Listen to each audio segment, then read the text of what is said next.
Elle est comme ça. Non, mais c'est parce que ça, c'est encore gros, là.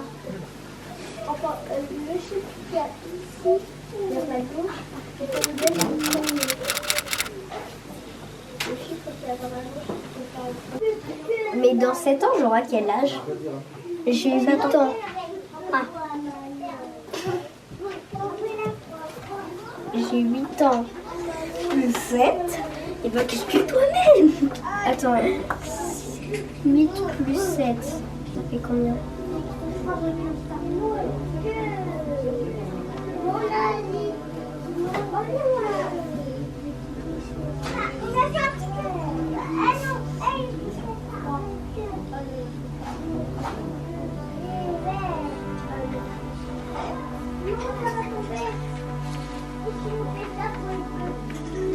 Ça fait 14.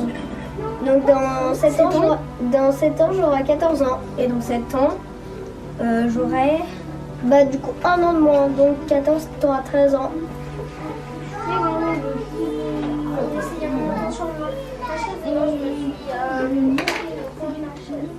On se différencie en fait du système dit classique parce que chez nous on ne trouvera pas de salle de classe ni même d'enseignants, donc c'est ça la grande différence. Donc après la question qui vient, c'est comment s'articulent les apprentissages autour des projets, des activités en fait des enfants qui naissent ici.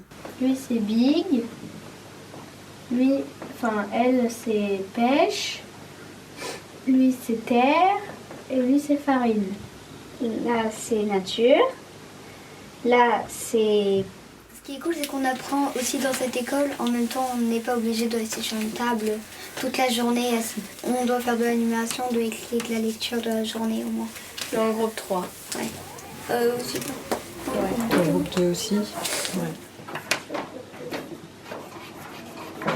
Donc, il y a 3 groupes dans l'école. 4, mais... il y en a 4 groupes. Et le premier groupe, c'est le groupe 1 où il y a les plus petits qui ont besoin beaucoup des adultes pour faire des activités et tout.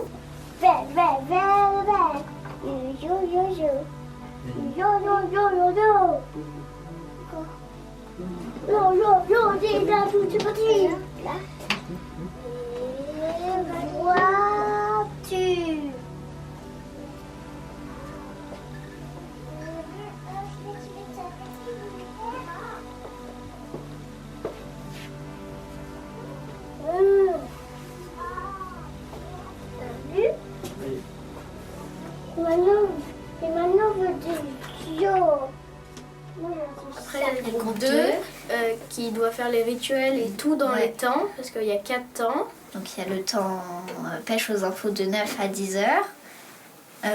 Ensuite... Il y a la réunion. Oui, à 10 heures, de 10 à 10h30, il y a la réunion. Et la galante, feutre, perso. Oui, en fait, c'est une info. C'est une info, c'est juste qu'aujourd'hui, j'ai ramené des feutres personnels qu'ils ont sur mon bureau avec marqué dessus perso. Elena, t'avais déjà passé un cours comme ça? Je sais, mais il y en avait qui... Dans la réunion, il y a un animateur, ça change tout le temps en fait. Par exemple, aujourd'hui c'était Noé. Ouais. Et puis il y a des points marqués sur une feuille et l'animateur il va dire c'est quoi les points. Et puis on va en discuter. Par exemple, imaginons, il y a Julia, elle veut faire la feuille de présence. Parce qu'il y a aussi un animateur de présence, on va dire.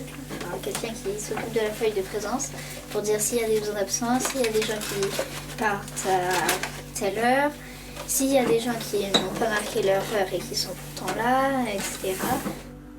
Et donc j'ai fait la fiche du facteur et donc elle sera dans le dojo et donc on valide ensemble. Ah, donc pour vous, est-ce que c'est OK? Voilà, je viens poser la question. Est-ce que c'est OK pour vous que Poule Renard Vipère intègre des activités?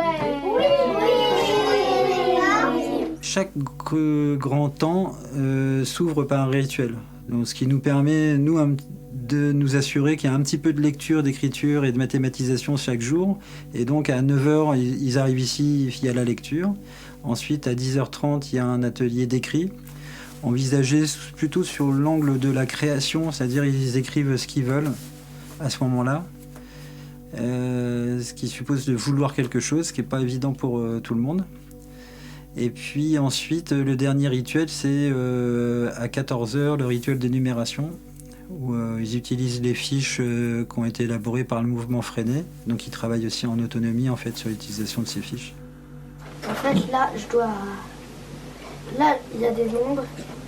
Par exemple, si je mets un rond, là, le 2 plus 5 égale un nombre.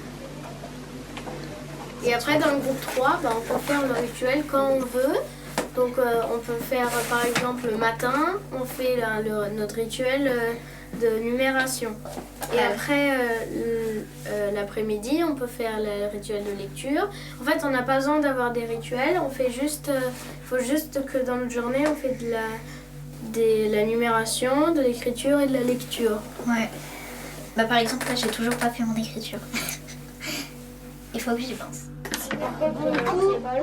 On les change, on les détruit, c'est pour toi. Tiens.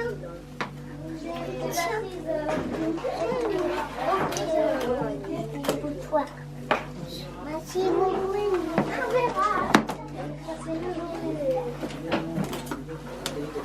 Il y a un café pour nous deux. J'aime bien, quand je parle de l'école, dire que ça n'a d'école que le nom. Ici, on n'est pas du tout dans un système traditionnel. L'enfant est considéré vraiment autrement en tant qu'être humain avant tout, un être de besoin qui a aussi des émotions et qu'on va accompagner au plus près de ses besoins et de ses émotions. Non, Solane, je vais peut-être relâcher, c'est le moment un des plus durs. On était dans une démarche de trouver un endroit où nos enfants allaient s'épanouir personnellement et psychologiquement. Les exigences des programmes en termes d'acquisition logico-mathématique n'étaient pas la priorité pour nous. Écoute, Je donne la vaisselle et moi je la range dans le placard. on va mettre dans le chocolat.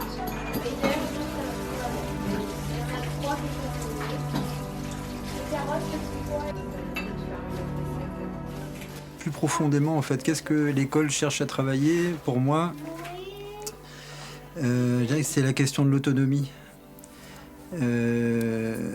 On rêve, je crois, d'une société en fait plus autonome. Mais quand on parle d'autonomie, en fait, il ne s'agit pas que les enfants fassent ce que les adultes veulent qu'ils fassent tout seuls.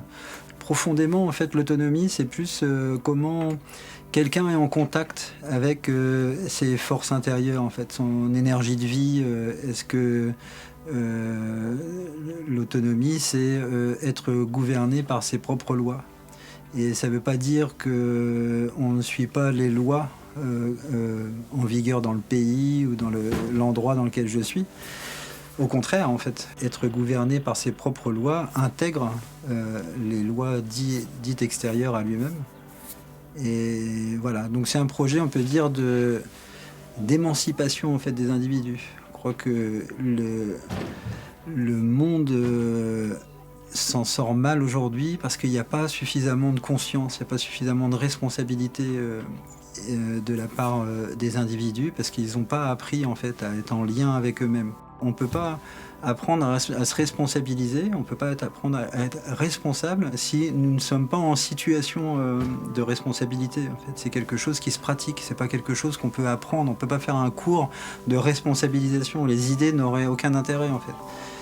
C'est donc au quotidien qu'on souhaite voir les enfants et nous-mêmes évoluer avec cette notion de responsabilisation, d'autonomie. 3, 2, 1, go!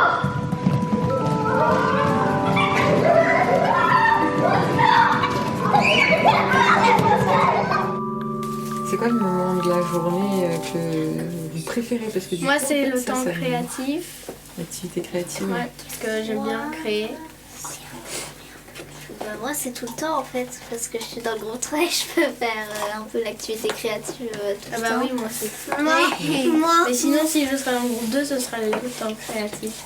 moi, c'est temps mixte. Et moi, c'est la réunion aussi. Oui, moi aussi, j'aime beaucoup la réunion. Ouais, moi aussi, j'aime bien la réunion et le temps de présentation aussi. Ah ouais, la J'aime présentation. bien aussi quand En on fait, se retrouve. on aime toute là, la tous journée ensemble. tout ça, j'avoue. C'est clair. Et il demanda au canard. Non, monsieur le canard, vous n'aurez pas vu ma couronne? Ah non, désolé, je ne l'ai pas vu. Je l'ai vu, mais... Et le renard l'a chippé, je voulais vous la rendre. Du coup, on y présente ce qu'on fait dans l'école. Par exemple, moi, je fais un origami et j'ai envie de le présenter, j'ai envie de le montrer à tout le monde. Mais c'est dur de le montrer, de me déballer, nanana. Du coup, après la journée, on fait une présentation et on montre ce qu'on a fait aux autres. Mais par contre, pendant la présentation, si par exemple on veut montrer par exemple une histoire qu'on a créée, il faut déjà que l'orthographe soit vérifiée, qu'on sache bien lire l'histoire, qu'on ne demande pas est-ce que tu peux m'aider à lire, etc. etc. Parce que aussi le vendredi, il y a les parents qui peuvent venir à la présentation pour regarder ce qu'on fait. Je vais pas pouvoir vous la lire. Parce que en préparant ma présentation, quand j'ai lu le texte, je me suis trouvée confrontée en fait à un vocabulaire qui ne me va pas. En fait, on peut préciser, parce que du coup, tu as précisé qu'au temps de présentation, l'orthographe, elle est vérifiée. Pour que par exemple, il y a les parents qui viennent du coup pour Parce que c'est montré à l'extérieur en fait. Quand on est en interne entre nous, c'est possible d'écrire en phonétique parce qu'on s'entraîne et on peut faire des erreurs pour après pouvoir les corriger et les reprendre.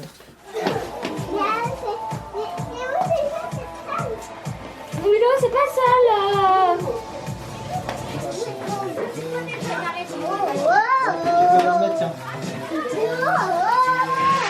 C'est quelqu'un qui a mis ça? Non. Non, c'est moi. Mais l'idée, c'est quand même de pouvoir au maximum, le plus possible, en fait, se décaler pour qu'ils puissent œuvrer par eux-mêmes, en fait, prendre des décisions, avoir des initiatives, essayer des choses, expérimenter. Il faut qu'on ait la bonne distance, en fait. Il faut qu'ils se sentent à la fois en sécurité, en sachant qu'on est là et qu'on est toujours prêt à intervenir, et en même temps qu'on laisse suffisamment de champ pour que plein de choses puissent se passer, quoi. On a découvert cette école et on n'a même pas hésité une seule seconde parce que clairement c'est ce qui nous convenait en termes d'accompagnement et de suivi par rapport au bien-être de l'enfant. Elle a cette envie d'apprendre et le fait est que ce soit une école avec tout âge, du coup ça la pousse à apprendre plus de choses.